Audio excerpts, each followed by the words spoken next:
Good evening, Facebook, YouTube, and Twitter. This is Rich again, back for your third and final video blog of the night for Monday, July 13, 2015, around 7:17 in the evening in Billerica, Massachusetts.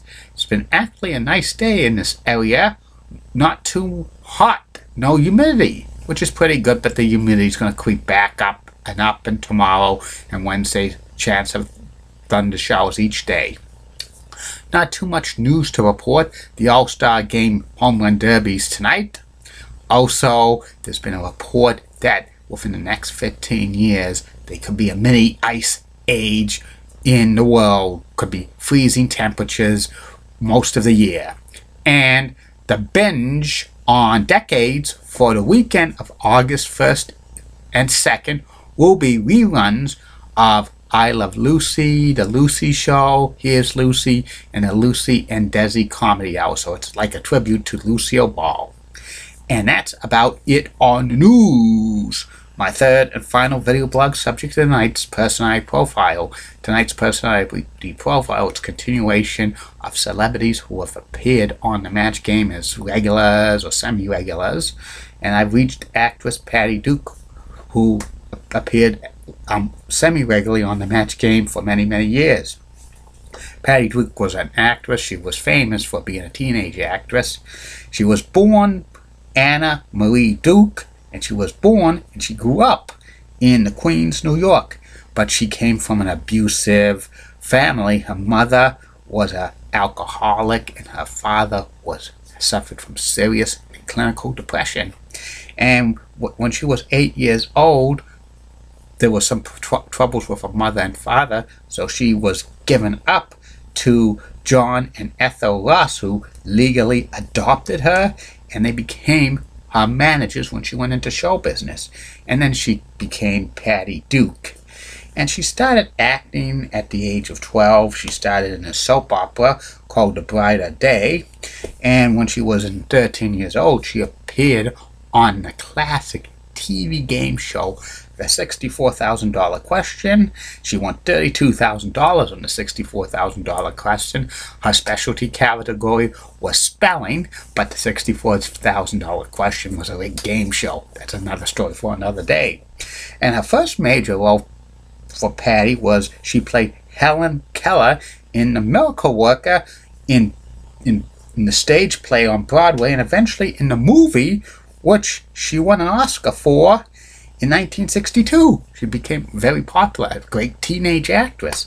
Then in 1963, Patty Duke starred in her own TV sitcom, The Patty Duke Show, when Patty played identical cousins, Patty and Kathy Lane.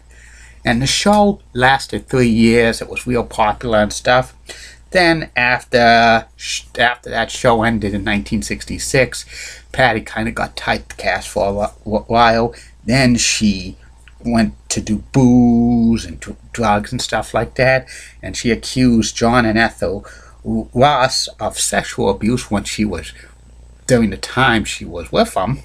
But she lost most of the savings she got. Most of her earnings she made on The Miracle Worker and the Patty Duke Show were gone. It's too bad. And then for most of the 60s and 70s, Patty starred in a lot of television movies and then feature films, but many of them were box office flops and stuff. And she was married many times, 4 times. One time she was married to Desi Arnaz Jr. for a few months, but that didn't work out. Then she was married to John Astin for about 13 years. John Astin's famous for Gomez on the classic TV sitcom The Addams Family. And they were married 13 years, 1972 to 1985. They have two kids, Sean and Mackenzie and stuff. And then for most of the 70s, Patty appeared as a guest on many game shows, including Match Game as a semi-regular, Password Plus, Super Password, Tattletales with her husband at the time, John, Chain Reaction, the $25,000 Pyramid, and a few others.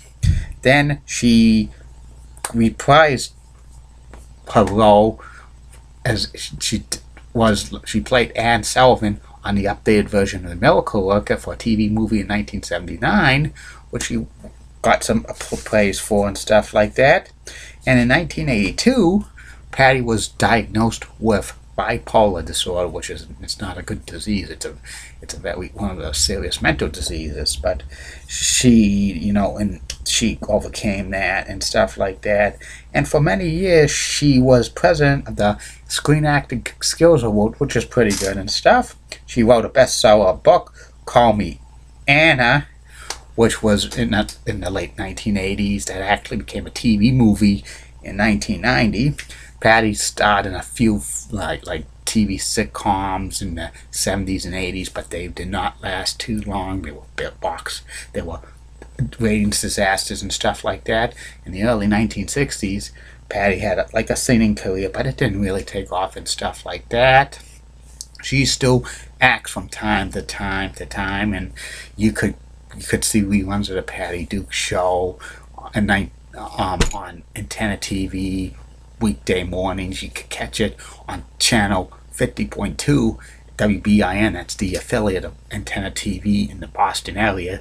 It's in Derry, New Hampshire, but it's in the Boston market. And also you could catch it on most Comcast stations, 288. And Patty Duke still acts from time to time. She was probably one of the biggest teenage stars in the 1960s, but she kind of booze and drugs kind of temporarily stopped her from becoming like a major star and stuff like that. And she went on to a very successful career as kind of an advocate for like mental illness and stuff and like that. So she's done pretty good and stuff like that. And I liked her on the game show appearances, especially on Match Game and stuff, and $25,000 Pyramid and Tattletales and others. She was probably one of the major stars who appeared on game shows in the 70s and 80s for being a television success like star in the 60s and stuff, because most television stars don't even appear on game shows. And that's about it on that. And that's about it on these video blogs for tonight. Tomorrow, 3 more coming. First video blog will be about the review of the Great American Bash 1998 pay-per-view from Baltimore, Maryland. Then the second video blog of the day will be about MBTA Bus Route 78 from Harvard MBTA Red Line Station to Almont Village, which is on the line of Arlington, Massachusetts and Belmont. And the third and final video blog of the night, the last personality profile for the month, because it's going on summer vacation, is America's sweetheart, Betty White. And for the personality profile, the personality profiles will take a 2.5 week summer vacation, but they'll be back August 1st. The first one's gonna be about WWE Hall of Famer Terry Funk. You egg-sucking dog, you Dusty Rhodes. He's gonna be profiled. And definitely soon, his brother Dory Funk Jr. is going to get a video blog of him as well. And lots of more great stuff's coming up. I might be reviewing some MBTA stations soon. Like maybe I'll review the Our Life station. That might be coming up. So look for that. And look for more great video blogs. And like I always say, keep calm, and I'm a Julie Brennan guy, and Molly Rosenblunt, a Fox 35 Rocks. And in the words of Bruce Cronin, want to put a wager on that, Richie. Any questions, comments, concerns, private message me. You want a video blog, what a subject I could do for a video blog. I'll take suggestions. Have a good night. Bye now.